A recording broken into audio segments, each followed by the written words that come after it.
2025 October 9 Kerala സർക്കാർ ഒരു സുപ്രധാന ബില്ല് പാസാക്കിയിട്ടുണ്ട്. ഏകകിടപ്പാട സംരക്ഷണ ബില്ലെന്നാണ് ഇതറിയപ്പെടുന്നത്. എന്താണ് ഏകകിടപ്പാട സംരക്ഷണ ബില്ല്?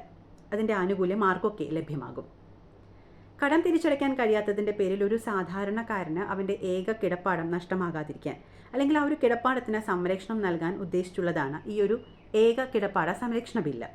ഇന്ത്യയിൽ തന്നെ ഇത്തരത്തിലൊരു ബില്ല് നിയമനിർമ്മാണം നടത്തിയിരിക്കുന്നത് ആദ്യമായാണ് എന്നാണ് കണക്കാക്കപ്പെടുന്നത്.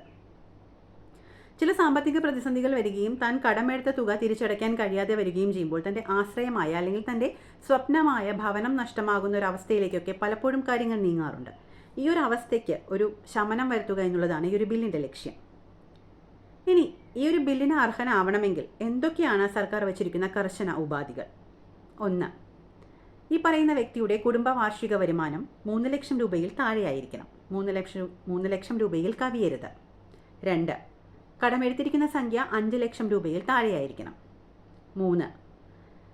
പലിശയും പിഴപ്പലിശയും മറ്റു ചിലവുകളും ഉൾപ്പെടെ ഇനി തിരിച്ചടയ്ക്കേണ്ട സംഖ്യ 10 ലക്ഷത്തിൽ താഴെയായിരിക്കണം. ഈ വ്യക്തിക്ക് മറ്റ് വസ്തുവകകൾ ഉണ്ടായിരിക്കാൻ പാടില്ല. നഗരപ്രദേശത്ത് 5 സെൻറ്റും ഗ്രാമപ്രദേശത്ത് 10 സെൻറ്റിലും താഴെയായിരിക്കണം ഈ പറയുന്ന വ്യക്തിയുടെ സ്ഥലത്തിൻ്റെ അളവ്. ഇത് മാത്രമല്ല, വിദ്യാഭ്യാസം, ചികിത്സ, വിവാഹം, ഭവന നിർമ്മാണം, ഭവന നവീകരണം, അതുപോലെ തന്നെ കൃഷി, സ്വയം തൊഴിൽ തുടങ്ങിയ ആവശ്യങ്ങൾക്കുള്ള വായ്പകളായിരിക്കണം ഇതിൻ്റെ പരിധിയിൽ വരുന്നത്.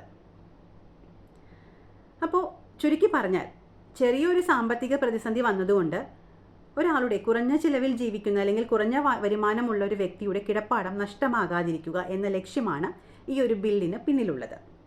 2025 ഒക്ടോബർ 9 നിയമസഭ ഈ ഒരു ബില്ല് പാസ്സാക്കിയിട്ടുണ്ട്. അതിനുശേഷം ഇത് ഗവർണറുടെ അംഗീകാരത്തിനായി പോയിരിക്കുകയാണ്.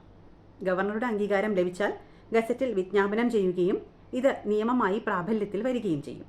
ഇതിനായി കിടപ്പാട സംരക്ഷണ സമിതികൾ രൂപീകരിക്കാനും ഈ ബില്ല് നിർദ്ദേശിക്കുന്നുണ്ട്. അപ്പോൾ ഉടൻ തന്നെ ഈ ഒരു ബില്ല് പ്രാബല്യത്തിൽ വരുമെന്ന് വിശ്വസിക്കാം.